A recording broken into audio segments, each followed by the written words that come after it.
Verse 3, not given to wine, not a striker, not greedy of filthy lucre. They're patient, not a brawler, not covetousness. Not given to wine, it means, the actual definition says sits long at wine. Now that doesn't mean sit long whining, even though that would apply. I mean, in all honesty, but do they spend an excessive amount of time drinking wine to the point that they become intoxicated?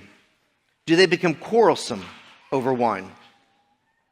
They're not a striker, which means are they wanting to always get in a fight, or are they peacemakers? Are they trying to settle the situation, or are they just wanting to go to war?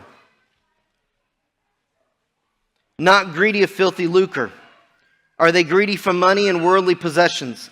All of these are important because if you're an elder and this is your focus of worldly possessions, your mindset's not going to be on the Word of God. It's going to be on everything else.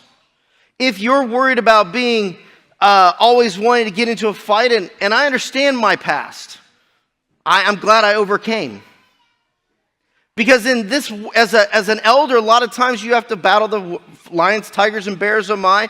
And this really comes down to, are you the calmest person in the room? In my world. Patient. The character trait of one that is reasonable. Forbearing and moderate. Are they fair? Are they considerate? They're not harsh. They're not abrasive. They're not cruel. One commentary I read that I copied down here, it says it suggested that the meaning includes one who does not insist on the letter of the law, but walks in the spirit of the law. As an elder.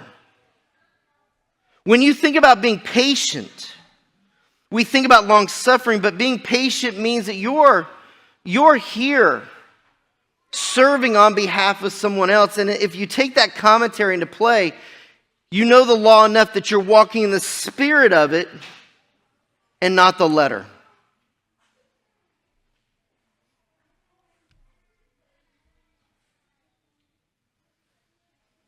Not a brawler, peaceable, not covetous. You don't desire what others have.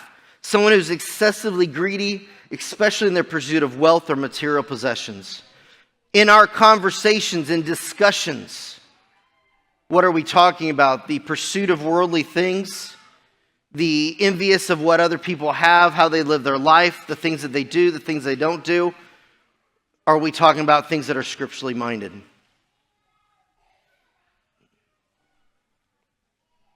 Another commentary that I read, that I wrote down about not covetousness, is covetousness is a problem of the heart, not just actions, that it is rooted in a lack of gratitude for what God has given. That'll teach on what we teach. Out of envy and jealousy and covetousness, if that's something you struggle with, then gratitude is the antidote. Gratitude, and we should all be very thankful and feel very grateful for what God has given to us. When we sit there and spend our time complaining, being overly critical, not being thankful for what God's given us, and we're being covetous of other people, groups, social groups, whatever, then we're not being grateful for what God's actually placed in us.